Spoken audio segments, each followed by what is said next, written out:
I guess we'll get started. My name is Bruce Peoples. I have my own consulting company. It's called Innovations LLC.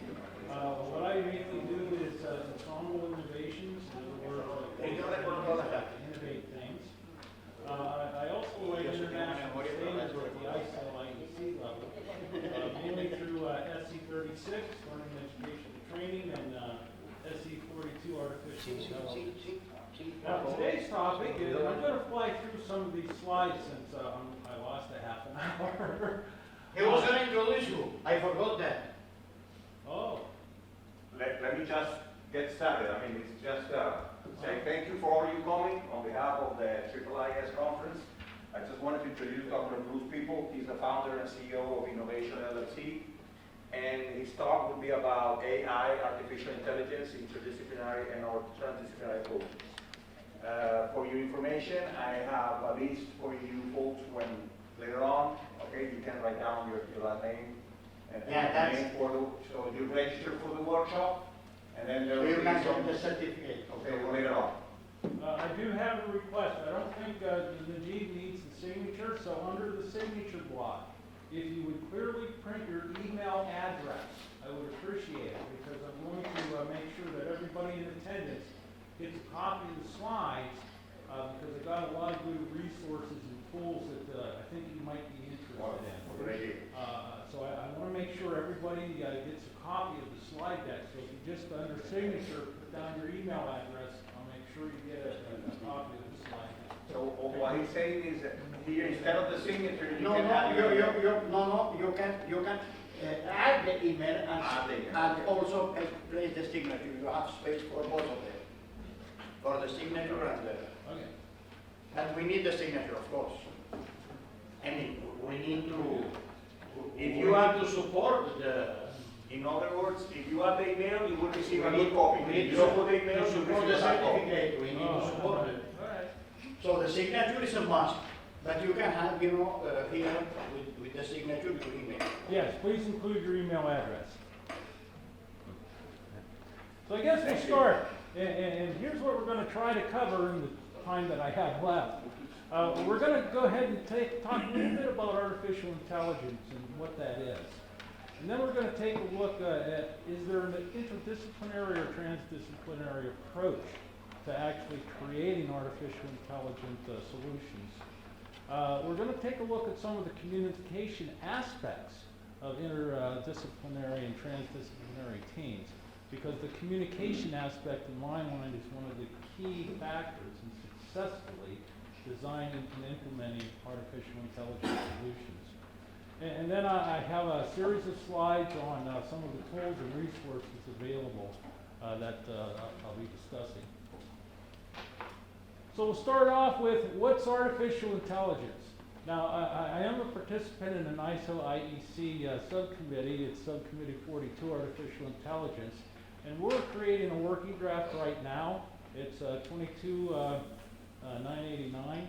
And it contains all the terminologies for AI and the concepts.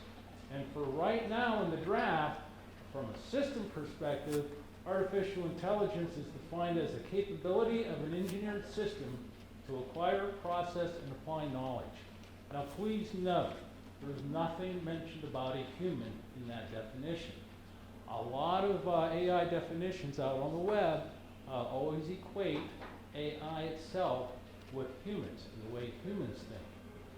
And that's a good metaphor, but that's not exactly what happens.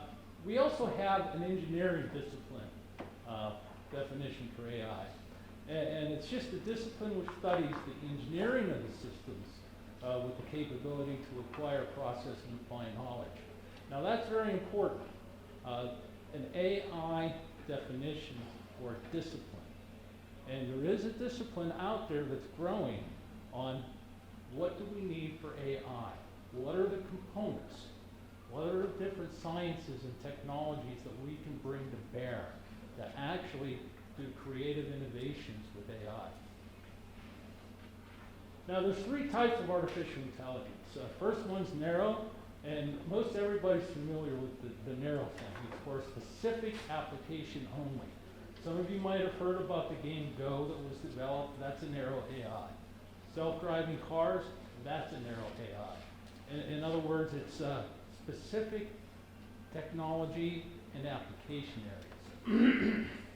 The next one, called general AI, refers to a notional future AI system that's advanced as a human person. And you know, I'm seeing glimpses of that now, especially when it comes to adaptive instructional systems. It's starting to function most likely like a human, but there's certain things you have to do, and we'll get into that to have general. Can I interrupt you? Yes? We will send you the email after Oh. that, because we have all the email of the people signed. So they don't need to do it twice because of Okay. the time what we have that we, Right. they got just 15 minutes to fill it All right. All right. in order to make the certificate. Okay. We will send you all the email. Thank you. Super AI systems, and that's a very notional system that people say will never, ever get to. And that's where the intellectual powers of the AI is beyond those of the human. And I'm here to tell you I've seen glimpses of super AI already. And I'll give you an example. Several years ago, there was a team in the United Kingdom that was experimenting with AI, and they were using a genetic algorithm. They were using that algorithm to do a couple of different things. Solve a logistics problem on moving packages around the globe using aircraft. But the other aspect of that problem was to write C+ code that could be implemented to actually send the packages around. In other words, for a logistics system, write the C+ code. And the UK team let that genetic algorithm run for pretty much a month. And it came up with what it said was an optimal solution. And it came up with C+ code to actually implement. So the researchers implemented that C+ code, and it worked quite nicely in simulation. When they started looking at it, trouble arose. They were looking at the C+ code, and they weren't world-class experts in C+, but they didn't understand why that code worked. In other words, nobody's seen code written like that before. Then they called in some of the experts of C+, and they looked at the code. And they shook their head and they said, we don't understand why it's working. It shouldn't, but it is.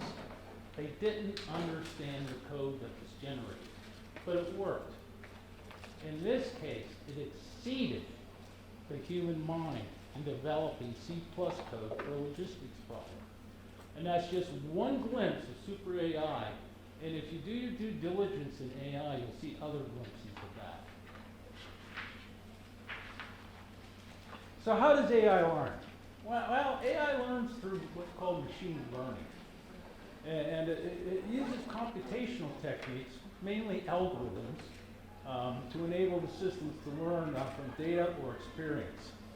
Now I have a note up there, and I'm not going to read that note, but be aware that there's such a thing as interactive machine learning, IML, and that's having the human in the loop. And that human in the loop for today's AI solutions is very important. You just can't cut AI loose and expect it to perform at an optimal level without human intervention. It's next to impossible. So how does AI learn? Well, in machine learning, there's three main crux of it: supervised learning, reinforcement learning, and unsupervised learning. There's a lot of other types of learning that's underneath all three of those labels, by the way. So supervised machine learning, learning a function that maps an input to an output. And I have examples and algorithm methods used, but one of the important things is it's taking labeled data. These labels for this type of supervised learning is important. Based on the labels, it's going to map what's called feature vectors taken from the data to the labels, create a model, and then put in new text and documentation without the labels.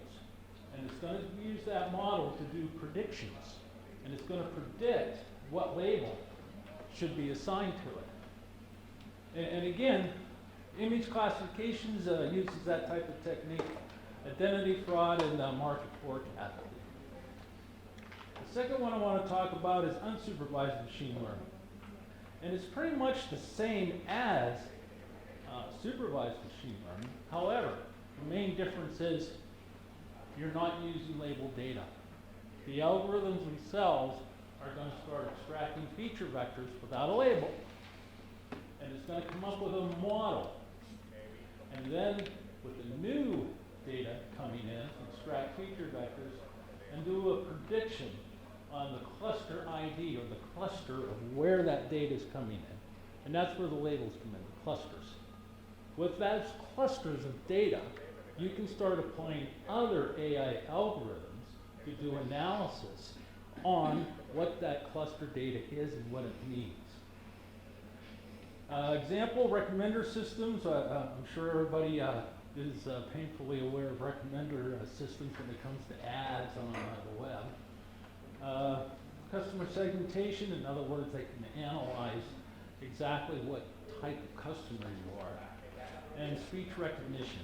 And speech recognition is very important these days, especially if you're going to do AI solutions where the human is actually interacting with the AI, say you're using voice. The other one is reinforcement learning. And this is one of the more popular ones. A little bit more complex though, even though it's a simple diagram. You have an agent up here. The agent could be an AI agent, it could be a little software agent, and all of a sudden, environment sensor data comes into that agent. And the agent says, well, based on my computations, I'm going to take this action. Well, if the action was a good and valid action, it gets rewarded. Yes, save that off. Whatever you did, in the future you can do it again with a high probability of success. Some of the algorithm methods used are a little bit more complex. Any Monte Carlo type methodology, proximal policy optimization, and state action reward states. And usually what that means is you're taking a lot of different algorithms and you're assembling them together. 3 ways of AI, and I'm going to just touch on these briefly, they're important. Here in the United States, there's a research agency called DARPA. And DARPA's been researching AI for a very long time. And they've defined 3 different ways of AI. The first one is handcrafted knowledge, second one, statistical learning, the third one, contextual adaptation. When it comes to handcrafted knowledge, and please note, they have 4 levels of analysis. The way an AI perceives things, the way it learns, the way it abstracts, and the way it reasons.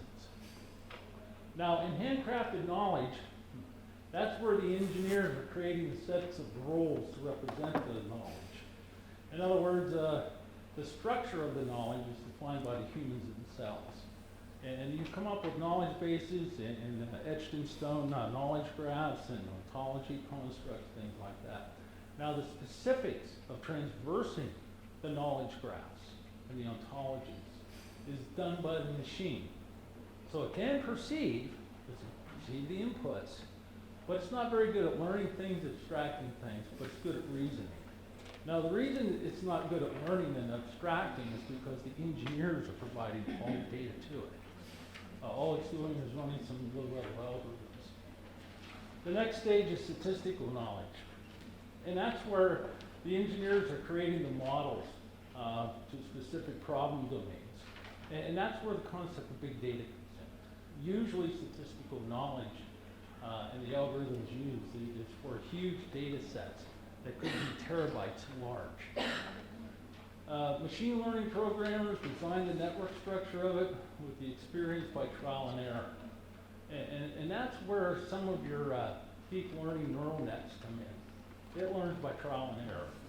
The human can actually do the trial and error analysis and running the different sets of algorithms. But deep learning neural nets, they take a long time to run, but at least they can actually come up with good optimal solutions.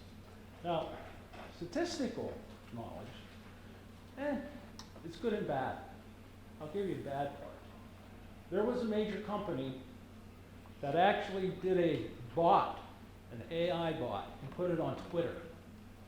And their intent was to have people on Twitter teach it things. Well, some of the humans were less than ethical and trustworthy. And what they actually taught Tay, and that was the name of the bot, that Hitler was a good person. So Tay said, yes, Hitler was a good person. Yeah, all feminists should be jailed. And they were doing it just as a joke. But the AI knew no different. It was learning. Quickly, that company had to take Tay down. Brings us to the third way, contextual adaptation. And contextual adaptation is very important because it's going to perceive and learn about the world in a context. Now, those of you who were here for the first session, you've heard that word context repeated a couple of times. Context is everything. That's one of my mantras. And you know, when I started with that mantra about 20 years ago, I said, yeah, Bruce, everybody knows context is everything. A human knows it. An AI does not. Let that sink in for a moment. An AI does not know context unless you inform it about context. So that's why in this third way, perceiving is going to be high, learning's high, abstractions, and reasoning's high. But more importantly, what context allows the AI to do is to create explanatory models, explaining why it made certain decisions. And as humans, I want to know why it made certain decisions. That way, I'll know exactly why it erred off, say, in Tay's case, and made some very bad learning decisions. With contextual adaptation, your AI entity or AI system will be able to state it understands why something is. It understands why something is not. Knows when you'll succeed, knows when you'll fail, know when to trust you. And I highlighted that because if Tay was programmed with contextual models, Tay would have realized right away that, I can't trust a human. They're telling me one thing, but according to the context of my models, that's false. They're lying to me. And that's one important point that I want to make sure everybody understands. When it comes to trustworthiness for AI, it's a two-way street. It's not necessarily can we trust what AI is doing. Can AI trust us for feeding it accurate information?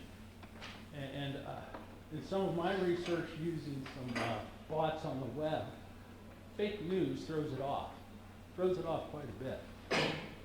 Until you start applying some pretty complex contextual models. And to do that, by the way, I use Psych. Okay, intertransdisciplinary approach to AI. I thought I had 2 hours, then it was an hour and a half, now I got less than that. There's different types of disciplines that can be brought to bear, and I'm only going to discuss 5 of them. But there's a lot more. And I apologize for not having the time to discuss them all. If you notice, I highlighted philosophy, and I'll do that one last. And philosophy, as it turns out, especially for teams developing AI, is extremely important. Mathematics. Math is the language of AI. AI might be able to read text, human text. It might be able to understand human speech. But all that is translated to math. Mathematical symbols, mathematical algorithms. Mathematics is the language of AI. And it's all about algorithms. There's a ton of algorithms out there, and I'll get into that a little bit. But creativity abounds from human and AI when they're together doing the math. It's not just a one-way street. Now, it's an ensemble approach. So if you take a look at what an ensemble approach is, this is just a learning, education, and training system example. This AI system controller, it kind of like is the guts of the AI system. Look at it as human consciousness. Now, human has subconscious things too going on. So if you look at all these different engines, that's the subconscious, all right? But the thing is, the AI system controller is getting information from all these different things. It's an ensemble approach. And each one of these boxes has their own set of algorithms that use their own knowledge bases, their own ontology constructs, whatever you want. And I added a context engine. That context engine is really important, only because it places the data, information, and knowledge in the context that's needed. In an LAT environment, it's the context of the student themselves. Neuroscience. From a computational viewpoint, developing underlying ideas and related algorithms about how the brain processes information. And there's one person I want to mention. He's a world-class neuroscientist, but he's into AI in a very big way. His name is Carl Friston. And I have a little link to his page. And pretty much he's into neuroimaging and exactly how neuroimages change as data is brought into the human mind. What he's finding is pretty much the same type of process that can be used for AI. And a lot of those algorithms, especially for neuroimaging, can be used in AI. And I'll get to that in a few more slides. Cognitive science. Cognitive computing aims to mimic human reasoning behavior. And the self-learning algorithms that use data mining, pattern recognition, natural language processing, computer can mimic the way the human brain works. Remember I said there's an ensemble approach? This is the guts of the ensemble approach. In other words, what algorithms are you using when you acquire knowledge, when you process knowledge, and when you apply knowledge in an AI system? And the image itself, which can be equated to the knowledge graph or an ontology, that is the AI neural image. And I'll get into why that's important in a few more slides. Computer science. There's a software and hardware aspect to this. And you can't divorce computer science from AI because you need computer science for AI to actually work. So from a software perspective, it includes computational models, software to dynamically configure, reconfigure the processors of the computer itself. And the hardware part of that, and I'll just mention the field programmable gate array. The way that you can program those gate arrays that's in those chips in the computer is extremely important. The newest NVIDIA chips you can program, processor chips you can program, but here's why it's important. You need a processor set up in a certain way whenever it generates models. The model creation part actually takes a long time, and you can tweak those processors with these programmable field gate arrays to just focus on what's necessary to build the model. If you're going to run the model once it's built in an implementation, you can reprogram those processors and chips just for runtime mode. And it saves a ton of time whenever you create models and whenever you want to implement models. Philosophy. And I just put a definition of philosophy up there. There's plenty of definitions. But there's two types of philosophies that I want to point out to you. One is a human type of philosophy, and one is one that we're starting to recognize. It's an AI, or an artificial intelligence type of philosophy. And there's a very unique way that the AI itself develops its own philosophy.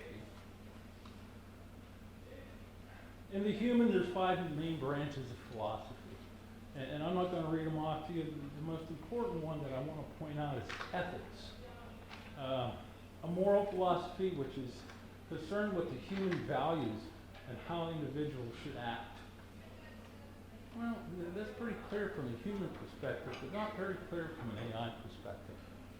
What kind of ethics does that AI have, if any at all? I know in SC42 we're very concerned about writing standards on ethics, and we are starting to write the standard on ethics, but what we're finding is, from the standpoint of ethics and trustworthiness, it's very much societal generated. In other words, each society and culture will have its own norms for what's ethical and what's not, what's trustworthy and what's not. So again, the idea of context comes into play. We're going to go ahead and specify knowledge graphs and ontology constructs for ethics and for trustworthiness. We're going to let it up for the implementers to determine the context on exactly what parts of the knowledge graphs are active in implementation. Sorry. So where do you focus? Can you move it to the slide, please? Just a bit of curiosity, where do you place now ontology? Huh? Ontological aspects, what do you place it today? Where do I place it today? Yes, ontology. On the ontology? Yes. There's a lot of different ontologies out there that deal with bias, ethics, and trustworthiness. What we're trying to come up with in SC 42 is a standard on, this is the ontology for ethics. This is the ontology or knowledge graph for bias. Yeah, and that way implementers can say, oh, in this context, which is our culture, we want these nodes and relationships active. Or we don't want this node and relationship active because we feel that it's unethical to do this type of concept. So it's going to be up to the implementers to actually activate or deactivate. But again, that's another aspect of context and why context is so important in AI systems.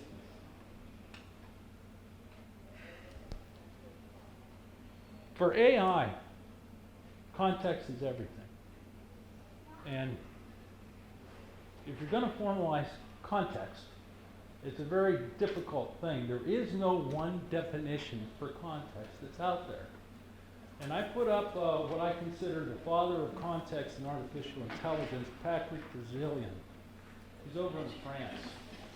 And he has this little survey. It's a little bit dated, but at least he went through to try to define what context means to AI. And from an operational perspective, context is what constrains the focus without intervening in it explicitly.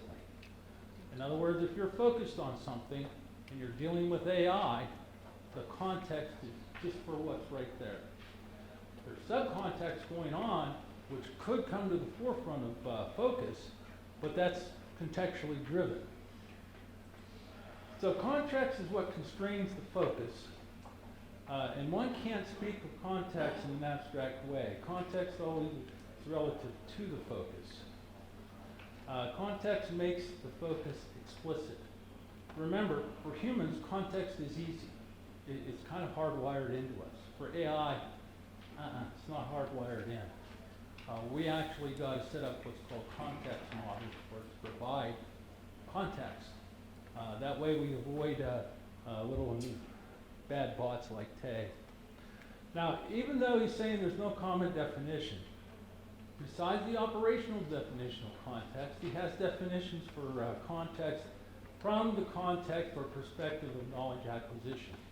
In other words, when it reads in the knowledge and it starts tagging it or developing its knowledge graphs, it does it in a certain context. But that's one type of definition. Another one for machine learning. Context for machine learning is different. Remember I told you there's an ensemble of algorithms can be actually plugged together? Well, when you plug them together in an ensemble, it's done in a context. You got to know what that context is. Because if you have a knowledge store of what's went in the past and you want to bootstrap an AI system, you've got to understand what context it was used in. And so that context model is very important. Communication and databases and ontologies, yeah, context there is very important, but it's defined differently for those different aspects. If you want, go ahead and take a look at that survey. I think you defined it pretty well. So what does all this mean? Well, it means for each discipline, and that's all the team members of the interdisciplinary team, has its own disciplinary semantic system. And there's a definition of what it is, but basically it's the process of creating meaning. Now, as the domain's knowledge base grows, and it's actually grows forming a bias unique to that discipline, and the meanings, concepts, and generation of additional concepts, symbols, and relationship goes on. And what's formed, actually, is a very unique philosophy for that domain. It's different from other domains. The philosophy of neuroscience is quite different than the philosophy of mathematics or biology itself.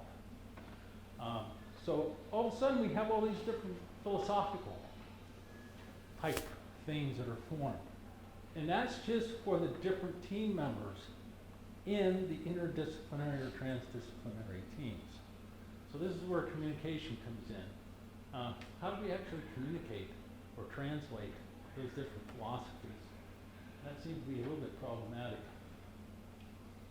All right, when interdisciplinary or transdisciplinary teams form, establishment of common ground is important. It seems to be problematic. And the semantic systems of the unique disciplines involved have to be translated or understood by the different team members themselves. So translation between those semantic systems usually accomplished by effective communication between the disciplinarians on that team. And so, you know, I thought about that. What does that mean, effective communication? Does it mean that they all agree? Does it mean they all disagree at some point and agree at other points? To me, it's just understanding.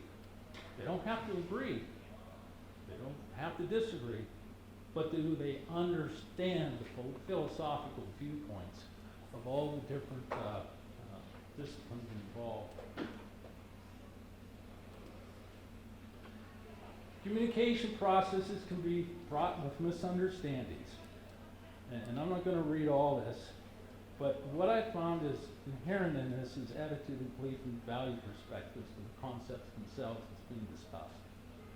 And I mentioned that in Najib's session, that the effective domain is very important, and it is.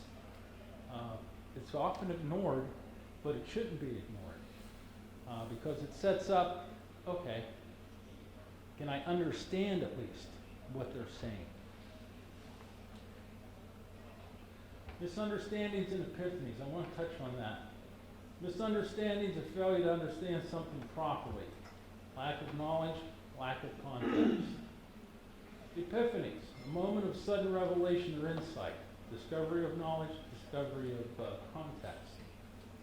Now, I'm sure everybody's had epiphanies. I have epiphanies every day, especially when I'm talking with Najib. It's very enlightening. And as humans, we can handle epiphanies quite naturally. There's a shift in our neuron connectors and the chemicals that's actually being passed. And it's quite a natural process for that realignment. However, in an AI system, that's problematic. It doesn't function quite like a human brain. So how does an AI system handle an epiphany? And we're still scratching our heads on that, because here's how complex it is. This is just a sample architecture for an AI system. And if you notice in here, there's a knowledge base. Remember when I was talking about the focus? You saw the lines between the concepts. That's the focus. The dotted lines are out of focus for right now, but depending on what's input to the system, say by a human, it's going to shift that focus. Well, if that system in the interaction with the human has an epiphany, how does the system handle that? It may change things that are in the data sources, things that are in the knowledge base. In other words, you're going to have what I call a ripple effect. Humans can handle that ripple effect quite naturally and quite easily. An AI system can't. So right now, one of the key research needs is, how does an AI system handle the ripple effect of an epiphany? Now, it's actually more complex. You might have 3 or more different AI systems linked together for some reason. In other words, part of that ensemble type paradigm that I was talking about. you have a ripple effect here, or epiphany here, what's the ripple effect to these other systems? And how quickly can that ripple effect actually be implemented? I did some base experimentation on the ripple effect, and it does take a while. It's not as instant as a human, when a human has an epiphany. Okay, let's talk about communication. And communication is key whenever you have these intertransdisciplinary teams. And let me ask a question. To effectively communicate on these different teams, what's some of the good strategies and approaches that you might have seen? Anyone? Question, to ask questions. To ask questions.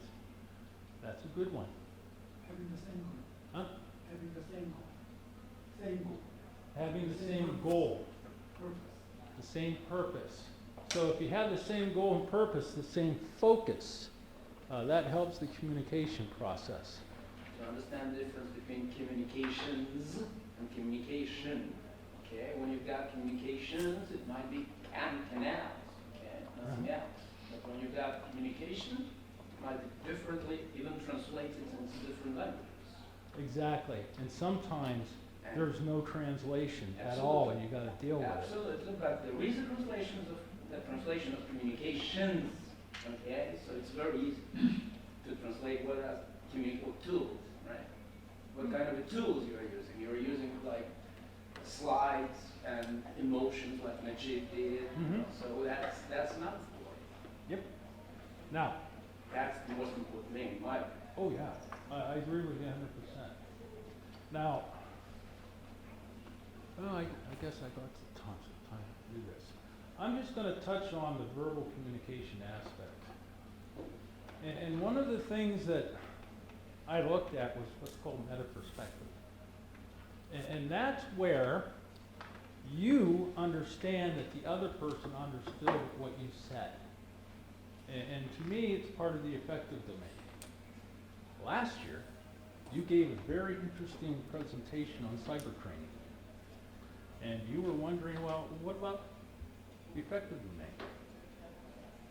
This one's for you because I lost your card and I couldn't send you that. Meta-perspective, it involves attitudes, beliefs, and values about a concept.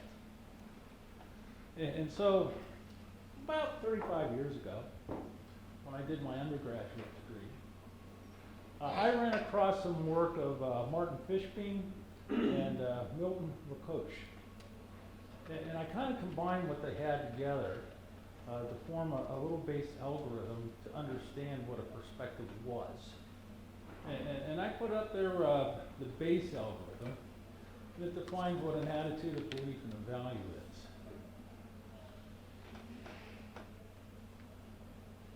So for interpersonal communication verbally, when you're talking amongst yourselves on an inter or transdisciplinary team, had to modify the algorithm just ever so slightly. SB0, the sender's perspective of concept O. RP0, the receiver's perspective of concept O. The sums of the attitude, beliefs, and values on both sides should be equal theoretically. Never happens. So how do you implement this? Well, one of the easiest ways is to ask questions. Say from an LET environment, you're an instructor and you're about to instruct the class on something, on a concept. Well, ask a series of Likert scale questions. What's their attitude about the concept? What's their belief? What's their value about it? And get a set of numbers. As a teacher, you have your own set of numbers for the answers to those Likert scale questions for attitude, beliefs, and values. Whenever you take a look at a pre-test, the student score will be something. The teacher score will be something. After the instruction, ask the same 5 questions again. The numbers on each side of that equation will be a lot closer if this instruction was successful. But again, we're dealing with something that people don't really deal with too well, and that's the affective domain. attitude, belief, and value system for a concept. Excuse me. Yeah. What do you mean by having destination from end to end? Well, actually, I put that up there, I equals N, that's the number of attitude, belief, and value observations. But the end of it is the focus, right? So it's just one item, right? It could be one, it could be multiple. I prefer just one. Oh, okay. But it could Because here it cannot be more than one. Right. I prefer one, but it could be more. Oh, okay. In other words, 3 questions is all that's necessary in my mind. But I know that there's some instructors that will go overboard and ask like 10 questions. So I had to set it up to just take that into account. So, Yeah. Now it's 0 and 1. so Yeah. just a comment.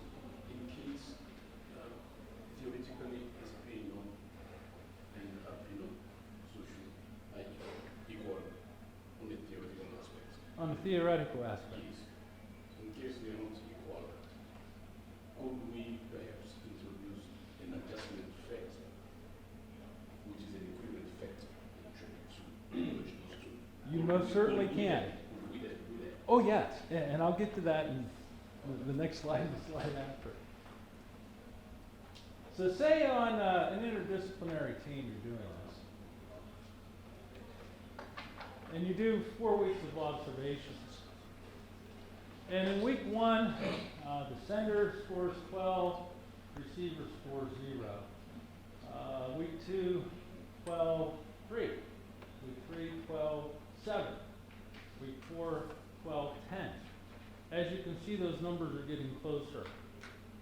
So from the effective domain standpoint, a perspective on concept from attitude, belief, and values is getting closer. And that's kind of important. Will it actually equal? No. So what you got to do is take a look at, okay, from a mathematics point of view, their score was 12. From a biology point of view, it was 8. And it's close. It's within an acceptable range. And that gets back to where you can set up something like that, because they're never going to be equal. I don't think they ever will. But they'll be in acceptable range. But then again, you have to make a design decision. What is the acceptable range? That's something that I think needs researched a little bit on. Okay, what is acceptable ranges? But if you noticed,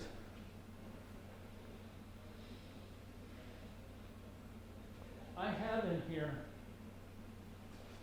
X and Y. I put that in there for domains. So that in this example of the solution, mathematics perspective on concept equals the receiver's score from a biology perspective. Now, here's the quandary. And I think you're going to find if anyone does any deep research, what the acceptable range is for fields like mathematics and biology might be something.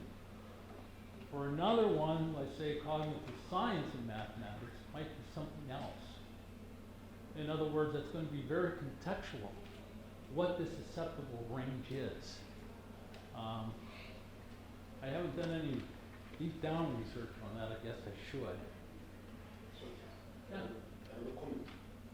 So, this visual expression is my opinion, will work better when we have a one-to-one relationship. So when you have a multidimensional relationship, there's from mathematics to humanity, mathematics to philosophy, mathematics to, and so on. So the characterization itself in terms of mathematical expression becomes a little more problematic. One-to-one relationship, that is fine. Yes. But when you have a multidimensional expression happening simultaneously, Yes. not as independently, Mm-hmm. so it becomes a little Oh, agree with you 100%. interactions between those disciplines. Yep, and I'm glad you mentioned that. Because there's another way to actually look at communication aspects on interdisciplinary teams. And that's through a method called hyperscanning. And hyperscanning refers to concurrent brain activity recording from 2 or more subjects. And it's from neuroscience, and it gives a lot of different insights, but the research is mainly on how brains align. And what they found is the brain of the listener becomes similar to the brain of the speaker. In other words, there's an alignment that occurs. And the more aligned the brains were, the greater the listener's recorded comprehension. And this gets back to, what if you have multiple listeners? This is one way to actually combine it, because in what they found in the research, there's a slightly different way of looking at the brain patterns, but it's actually in alignment from the sender to a nest of receivers. Now, here's the problem with hyperscanning in the past. In the past, you had to use fMRIs, and they're very expensive tools. Not everybody can afford one.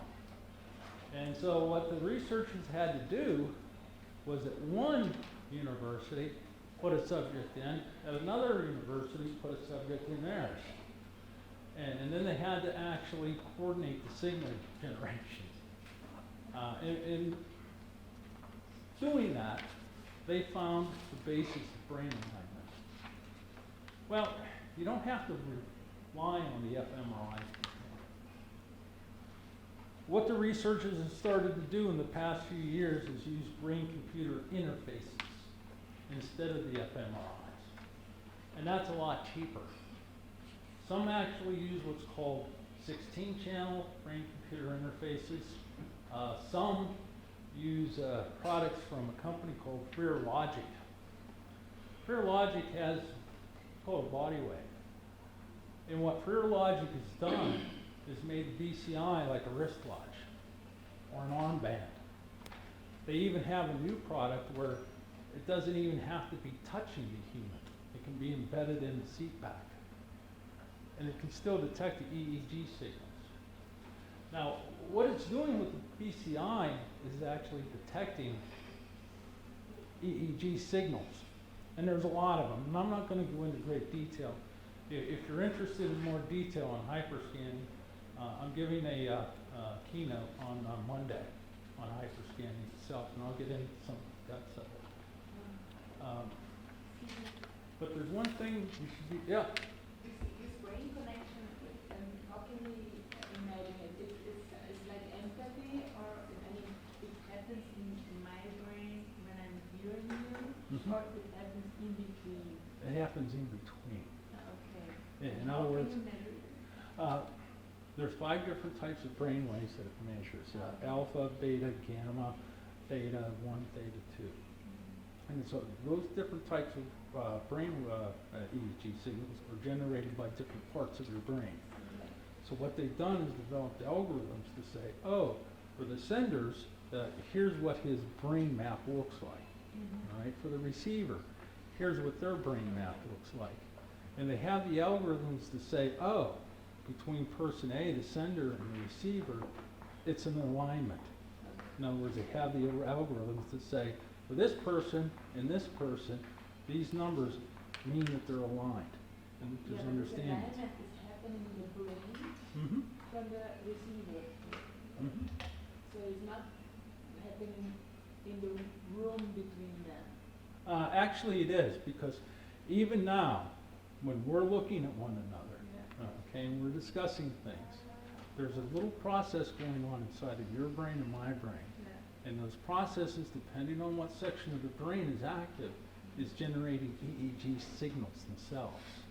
But does it mean then that there is no sender and receiver anymore? Because then if they are aligned, so I am influencing you too? So Oh yes, okay. it gets quite complex. Okay. And you got to look at the context. Is your context of measurement just for sender receiver, or are you looking at the cross communications? Yes.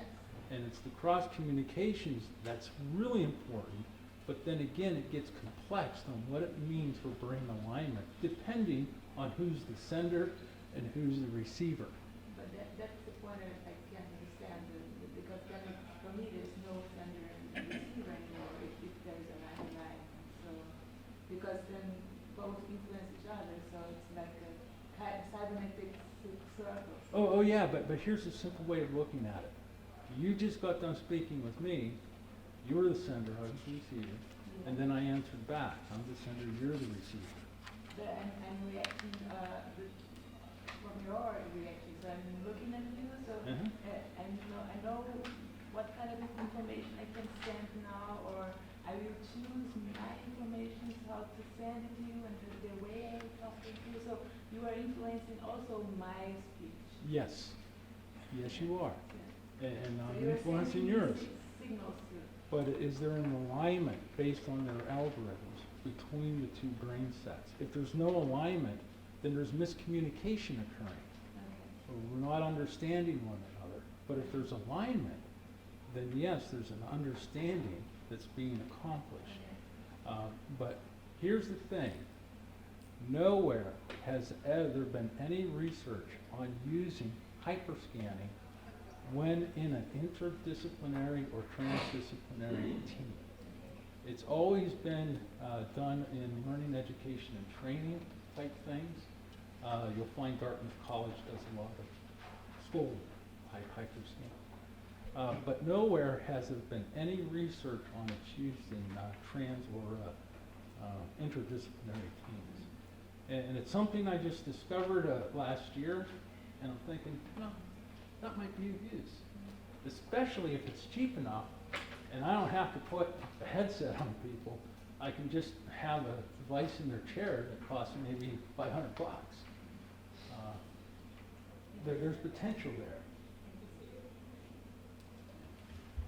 But there's one thing I want to point out. In the future, when you're with an AI system, the social interaction might not be between a human and a human, but it might be a human and an AI system.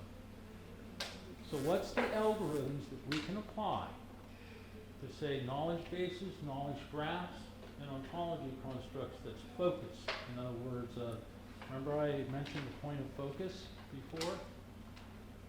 What does it mean for the AI system to be aligned with the human? We don't know that yet. And it's one of the research areas I'm pursuing right now. So just a comment. Yeah.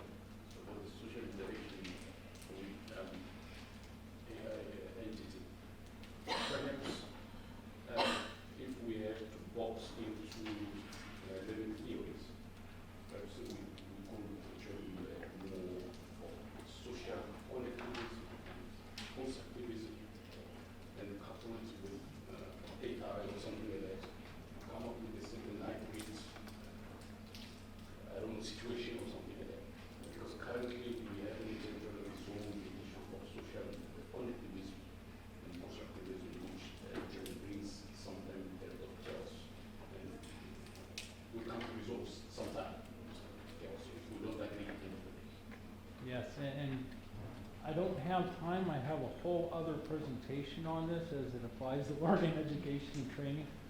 Jot me down your email address and I'll send you that presentation that's very specific on what you're asking for social interactions and learning, education, and training. Jot that down. I'll be more than happy to send you the slide deck for it.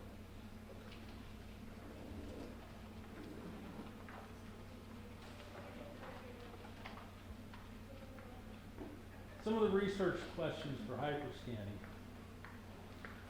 Can hyperscanning be used to measure synchronization of AI to human interactions? In other words, if you have an advanced, say, adaptive tutoring system, where a human is actually interacting, say, verbally with an AI entity, is there a way to measure synchronization between the human brain and the AI knowledge constructs? Don't know. We're starting to look into that. Can hyperscanning be used for synchronization of AI to AI interactions? And again, it gets down to, okay, what does the mind of an AI system look like? And what we know is it's part of the knowledge graph constructs and the ontology constructs. And based on that, there are some universities in China that started down that path on, okay, can we use hyperscanning techniques and the algorithms for AI to AI interactions? Can hyperscanning be used to measure what an epiphany is? And this is where I'm going with that.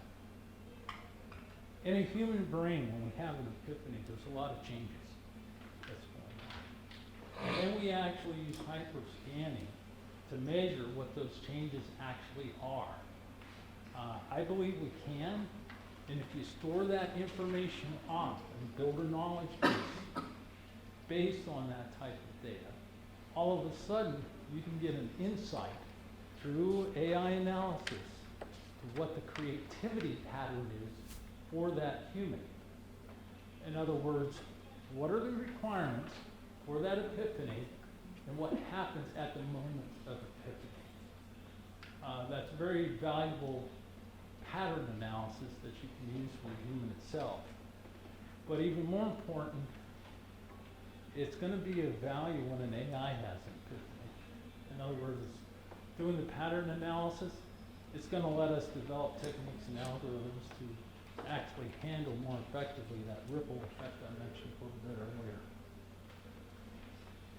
And lastly, can Carl Friston's work be leveraged for hyperscanning? Remember when I mentioned Carl Friston, the neuroscience? And he's actually into brain imaging in a very big way, and there's different algorithms to use for analysis of those brain images. Well, can we bring his work into hyperscanning to actually serve as a basis on what the actual neural image is for comparison? I think that's a wide open field to start bringing in Carl Friston's work for hyperscanning. Not only from a human perspective, but from an AI perspective also.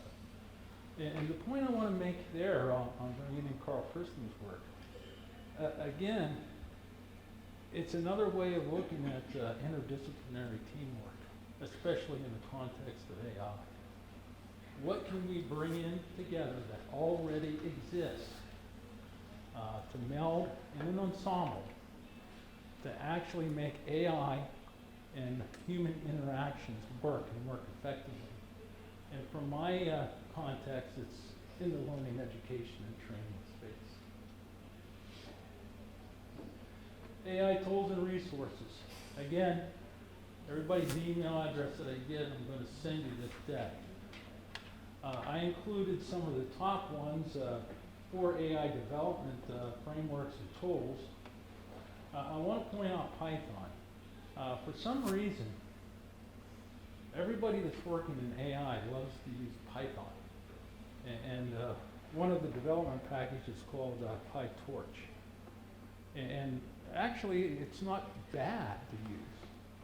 But what some research centers are discovering, when they turn AI loose on how to develop different things for AI and ensembles, it's actually coming up with its own language. So probably within the next 5 to 6 years, you're going to see a whole different type of development package. It's not going to use Python. It's going to use something developed by an AI entity, a programming language. Other tools and resources I listed there. The NVIDIA one, it's kind of important. One of the ways to increase processing power is to use the GPUs from an NVIDIA card. And those NVIDIA cards are becoming quite advanced. You can program the chips on some of them now. And there's a new chip that they're putting on that was exclusively with Google, and it's a tensor chip. And you're not going to get 1,000 or 2,000 tensor chips on current NVIDIA cards, but you're going to get a couple hundred of them. And that's important because those types of chips are meant for creating models for AI. But NVIDIA has its own little section on their website that's just developed for AI and how to implement AI. Hyperscanning links. I only listed 5, there's a lot more. The top one that's involved in hyperscanning research right now is Virginia Tech. They're the ones that actually started it with the fMRIs, and they've continued now with the BCI headsets to capture EEG signals.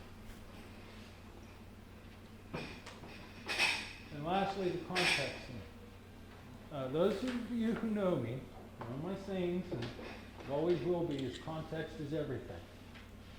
There is a context conference, a yearly conference, and this year it's going to be in Italy. I went ahead and put their URL up there. And the thing I like about this conference, they publish everything. You don't have to buy anything.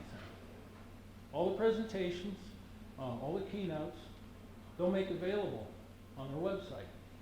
I like free things. Patrick Resilient, he actually has a journal, Modeling and Context Use. And I put a URL down for that.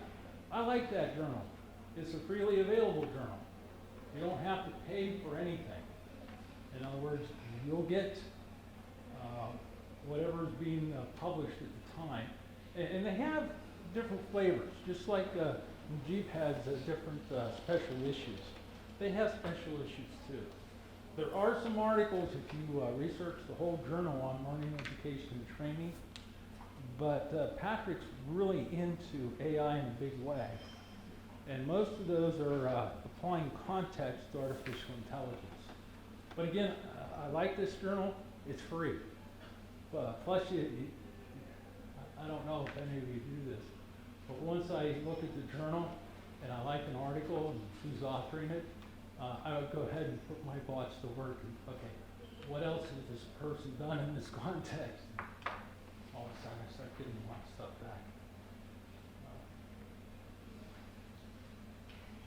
How much you gonna charge me for this publicity? Huh?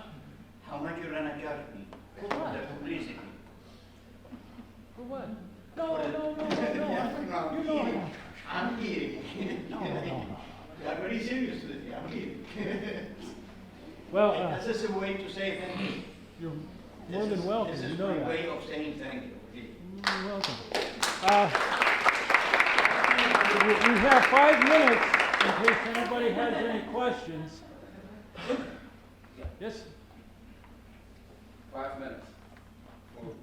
I know. Yeah, Give me your card. We'll I will, sort I of definitely, relationship. I have a presentation on IE tomorrow, so it will be Oh. artificial intelligence in medicine, so that's why I want to return a little bit back to your slide, so what questions, okay, so what does it all mean, right?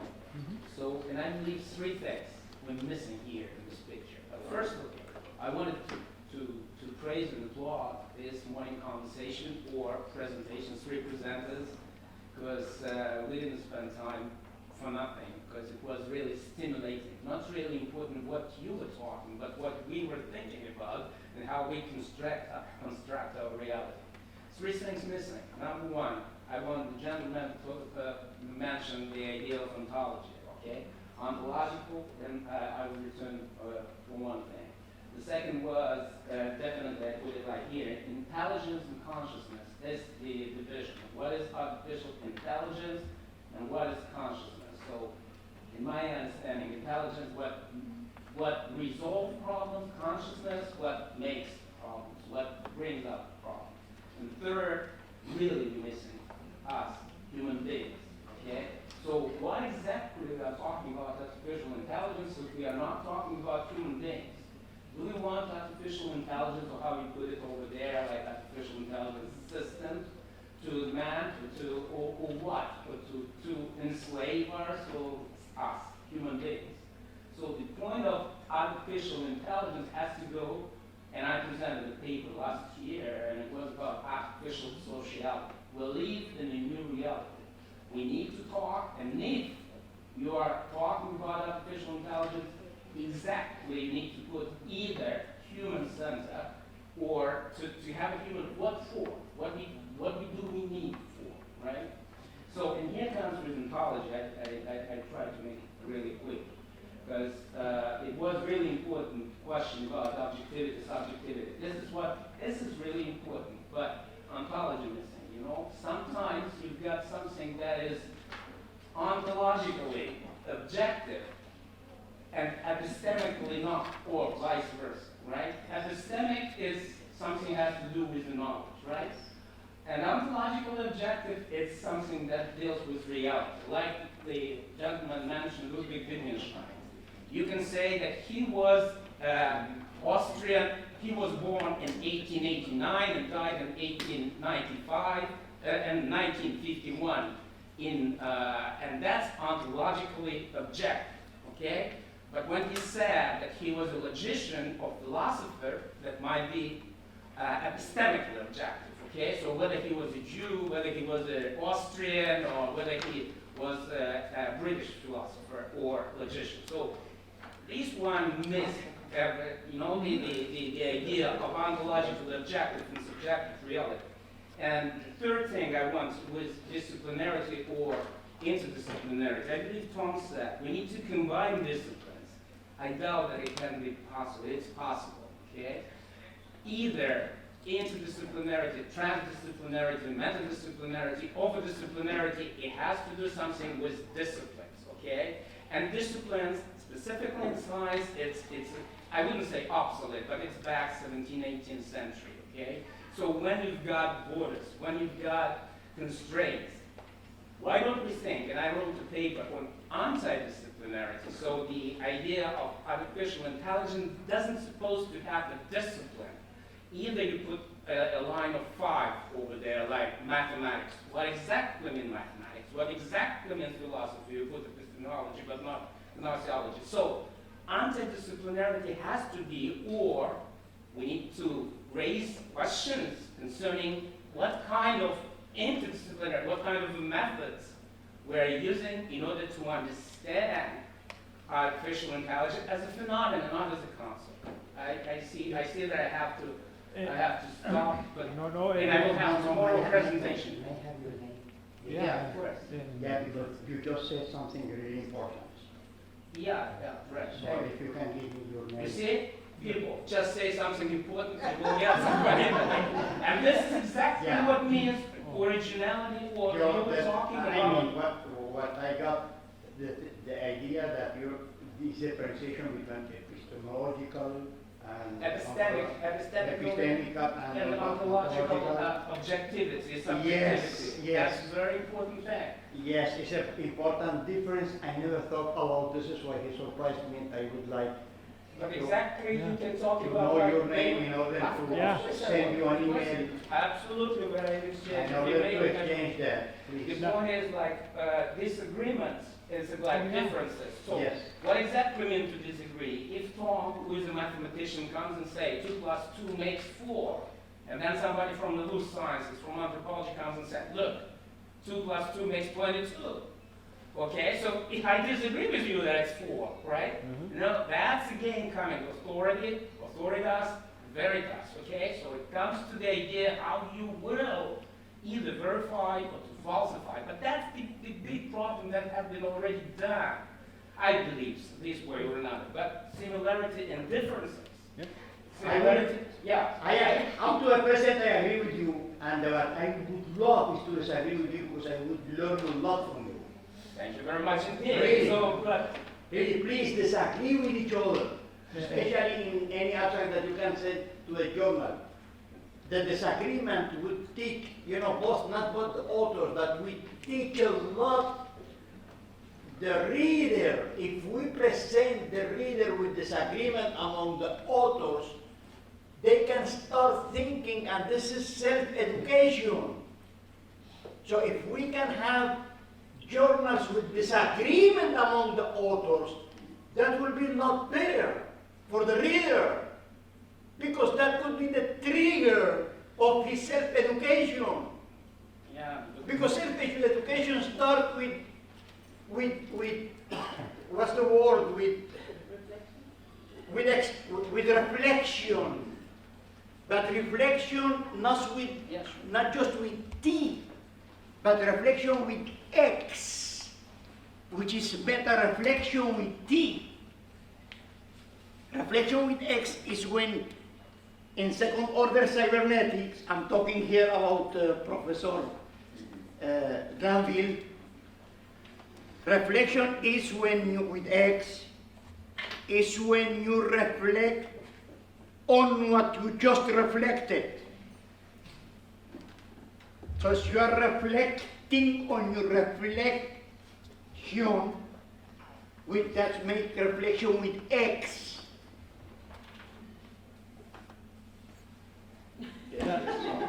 You see what left us here, you know? Professor Glanville, a lot of things that left us here, you know, in second order cybernetics. We need lunch. Yes. Please sign. Let me wrap up Sign, this. sign and go, sign and go. But I want to thank you because you made the statement, I gave people a lot to think about. And that's my main intention on presentations like this. But I expect I want to say disagreements. exactly so that you provoke, you inspire. That's the important Plant thing seeds. you did this morning. Really, not necessarily that we can understand, because too much information. Well, in the time of IE or AI, we need to get AI as a helper. Yes. Okay, too much information. Oh, yeah. And we are not going to university today, but I spent all my life in university, right?